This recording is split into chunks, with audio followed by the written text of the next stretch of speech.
Lockdown চলতেছে। ভাবো যে লকডাউন চলতেছে। সারা দিন না, ঠিক আছে? সারা দিন না, কামু দিব তো।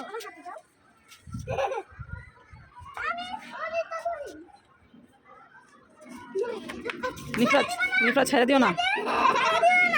হ্যালো সবাইকে, আসসালামু আলাইকুম। দেখতেই পাচ্ছেন রাত 2:30 বাজে।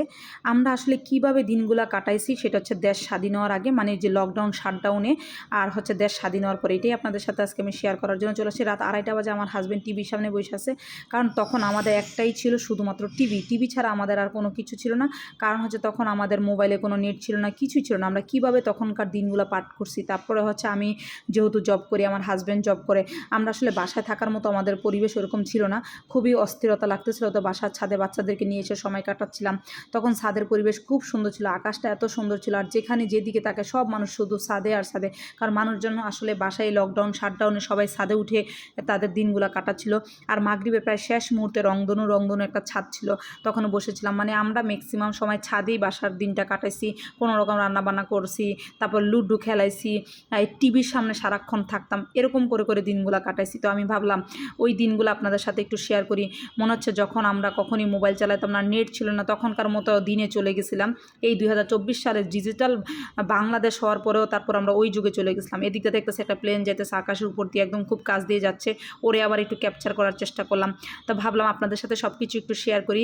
আমি জানি না আমাদের মতো করে প্রত্যেকটা মানুষ হয়তো এরকম করে দিন কাটাচ্ছেন, কারণ দিনই ভালো যাওয়ার কথা ছিল না। কারণ যে অবস্থা ছিল দেশের, আমরা আর ছাদ ছাড়া আর কোথায় যাব বলেন। আমার মেয়ে হচ্ছে প্রতিদিনই ছাদে আসে, ওর আগের থেকে এটা অভ্যাস। প্রতিদিন বিকালবেলা ছাদে এসে একটু ফুল কুড়াবে, এটা ওর খুব ভালো লাগে। ভাবলাম আমিও তখন কী করবো, আমি এই পানি প্রতিদিনই ছাদে আসতাম, চেষ্টা করতাম ছাদে বসে বসে চা খাইছি, গল্প করছি, টিভি দেখছি, এইভাবেই সময়গুলো কাটছে। তারপরে এর মধ্যে আবার অফিসও খুলে দিছিল। এখন আমার পায়ে যেহেতু ব্যথা পেয়েছে, আমি কিভাবে অফিসে আসবো। আমার ভাবি ওরফে শাশুড়ি মা, উনি হচ্ছে স্কুটি চালায়, যেহেতু ওনাকে নিয়ে একদিন অফিসে আসলাম। উনি আমাকে এনে অফিসে দিয়ে গেছিলো, একদিন না প্রায় আমাকে 5-6 দিন এনে অফিসে দিয়ে গেছিলো। তো হচ্ছে ভাবির সাথে একটু ভিডিওটা করলাম। যখন হচ্ছে আমাদের লকডাউন শাটডাউন ছাড়া তখন এই অবস্থা। আর যেদিন আমাদের দেশ স্বাধীন হয় সেদিন দেখেন কি অবস্থা। ও মাই গড, এই উত্থাল অবস্থা দেখে আমি আর নিজেকে কোনোভাবেই বাসায় আটকাইতে পারলাম না যে আজকে আমি বাসার থেকে বের হবই। যেহেতু বারবার হচ্ছে লাগতেছে এই সময় পর্যন্ত আপনারা সবাই ধৈর্য ধরুন। আমার আর ধৈর্য ধরার মতো ক্ষমতা ছিল না। আমি আমার হাজব্যান্ডকে বললাম আজকে আমাকে বের হইতে দাও। তারপর হচ্ছে আমি ওই ভাবিকে বললাম তাড়াতাড়ি আমার বাসার সামনে আসেন। তখন হচ্ছে 3টা বাজে, আমি 3টা বাজে বাসাতে বের হয়ে গেছি। ভাবি কী করতেছে, হ্যারি স্কুটির মধ্যে একটা পতাকা লাগাইতেছে। আমি দূরও ভাবি, পতাকা লাগার এখন আর সময় নেই, চলেন তাড়াতাড়ি। আমি পতাকা হাতে নেই, হ্যাঁ চেষ্টা করছিল পতাকাটা লাগাইতে। তারপরে আমি পতাকাটা হাতে নিয়েছি। এই যে আমরা অলরেডি উদ্দেশ্যে রওনা দিলাম, সেটা হচ্ছে শাহবাগের উদ্দেশ্যে রওনা দিয়েছি। শাহবাগ দিয়ে আবার গণভবন দিয়ে তারপরে আমরা বাসায় পৌঁছাবো। তো চেষ্টা করতেছিলাম এই জনসমুদ্রের মাঝখানে, আমি আর ভাবিও আসার চেষ্টা করছি, ইনশাল্লাহ আসতে পারছি। এই যে খুশিটা আমার ধরেন 30-32 বছর বয়সে, এই খুশিটা আমি জীবনও কোনোদিন দেখিনি। মানুষের মুখে যে কি একটা খুশি ছিল, প্রত্যেকটা মানুষ, ছোট বড় বয়স্ক প্রত্যেকটা মানুষ, যারা হচ্ছে হাঁটতে পারতেছিল না তারা রিক্সা লয়ে যাচ্ছে, মানে সবাই যাচ্ছে মানে একসাথে হতে। এই আমরা হচ্ছে সব মিছিলগুলোর পাশে হচ্ছে আমরা সবাই আমাদেরকে দেখে বলতেছে সেলুট এরকম ছিল। আর আমি আর বাবি হচ্ছে পুরো রাস্তা মিছিল দিয়ে যাচ্ছি। আমারও অনেক ভালো লাগতেছিল যে না, অবশেষে বাসা থেকে তো বেরোতে পারলাম। কারণ বের হওয়ার জন্য অনেক বেশি খারাপ লাগতেছিল। আমি ফেসবুকে স্ট্যাটাস দিয়ে স্টুডেন্টদের সাথে বা আমার ভাই বোনদের সাথে আমি সাপোর্ট করার চেষ্টা করছি। আমার ওই ফেসবুকে স্ট্যাটাসগুলো দিয়ে কিন্তু হচ্ছে আমি তো হচ্ছে বের হতে পারিনি। পুলিশরা সবাইকে বলতেছে আপনাদের সবাইকে সাদর অভ্যর্থনা, শুভেচ্ছা এগুলো বলতেছিল। তো রাজার পুলিশরা দেখেন কীভাবে ছিল, ওদের কাছে আমার ভাবিরা বলতেছিল ঠিক আছে আপনাদেরকে অনেক ধন্যবাদ। আমরা এত মানুষের ভিড় কীভাবে মোটরসাইকেল চালাইবো, ভাবি চালাইতে পারছি না। বলছি ভাবি আমার তো হাঁটা কোনোভাবে সম্ভব না, আপনি একদম স্লো মোশন যেন আমরা হাঁটা করে ভাবি আমাদের পুরো ঢাকা শহর করার চেষ্টা করছি। মানুষের পুরো রাস্তায় দল নামছে, ওদেরকে আবার সবাই ইয়ে করতেছে। অবশেষে আমরা যেভাবেই হোক শাহবাগ পৌঁছেছি। এই যে আমরা এই পতাকাটা নিয়ে পুরো রাস্তা ধরে আসছিলাম।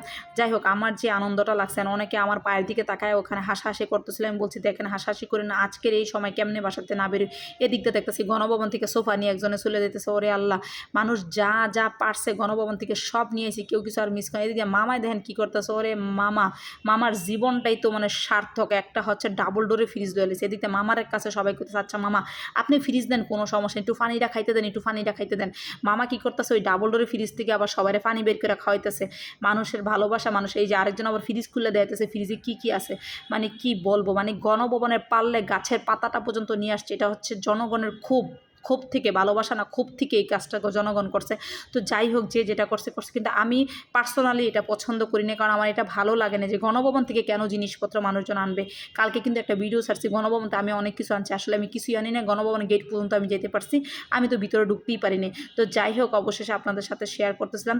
ভাবি হচ্ছে মোটরসাইকেলটা আমাকে হচ্ছে স্কুটিটা স্টিক করে দিয়েছে যে এখানে বসো, আমি এখানে বসে, তারপরে ভাবি হচ্ছে হাঁটতেছিল সবার সাথে, হচ্ছে বারডেম আর হচ্ছে আমাদের পিজির মাঝখানে যে জায়গাটা, ওই জায়গাটার মধ্যে এখানে ড্রোন উঠতেছিল। সবার যে মজা, এই মজাটা আসলে আমি জীবনে কোনো দিন, এই যদি বাসাতে না বেরোতাম, এই আক্ষেপ আমি মনে জীবনে মিটাইতে পারতাম না। যে এত এত এত মানুষের উল্লাস আমি মনে জীবনে কোনো দিন দেখি না, মানে ঈদেও কোনো দিন এরকম উল্লাস দেখছি কিনা, মানে এই জীবনে ঈদ বলেন যাই কিছু বলেন, এরকম উল্লাস আমি কোনো দিন দেখি না এই বিগত 30-32 বছর আমার বয়সের দিক দিয়ে। ভাবি কী করতেছে, একটা রিক্সাওয়ালার মামা রিক্সার মধ্যে উঠতে গিয়ে পতাকা উড়াইতেছে। মানে এই অবস্থা, মানুষের উল্লাসের শেষ নাই। কি মানুষ বাঁচবো মরবো এটা নিয়ে মানুষের কোনো মাথা ব্যথা নেই। কেউ হচ্ছে ব্রিজের ফ্লাইওভার উপরে উঠতে যেতেছে, কেউ হচ্ছে মেট্রো রেলের উপরে উঠতেছে, কেউ হচ্ছে মুড়ির টিনের উপর, মানে মানুষের উল্লাসের কোনো শেষ ছিল না। তো এই উল্লাস যদি আমি না দেখতাম, একদম দেখি সব কাকগুলা হচ্ছে উঠতেছিল। আমি মাঝে মাঝে বলি পরিবেশও কেন জানি তখন থমকে যায় যখন আপনার অবস্থা খারাপ বা আপনার অবস্থা ভালো থাকে। তো আমার ভিডিওটা আপনাদের কাছে কেমন লাগছে অবশ্যই কমেন্ট দিয়ে জানাবেন। আমি আপনাদের সাথে চেষ্টা করছি দেশ স্বাধীনতার আগে আর দেশ স্বাধীনতার পরে আমার যে দিনগুলো কীভাবে কাটাইছি এগুলো আপনাদের সাথে ছোট করে তোলার চেষ্টা করছি। তো আমার ভিডিওটা কেমন লাগছে অবশ্যই কমেন্ট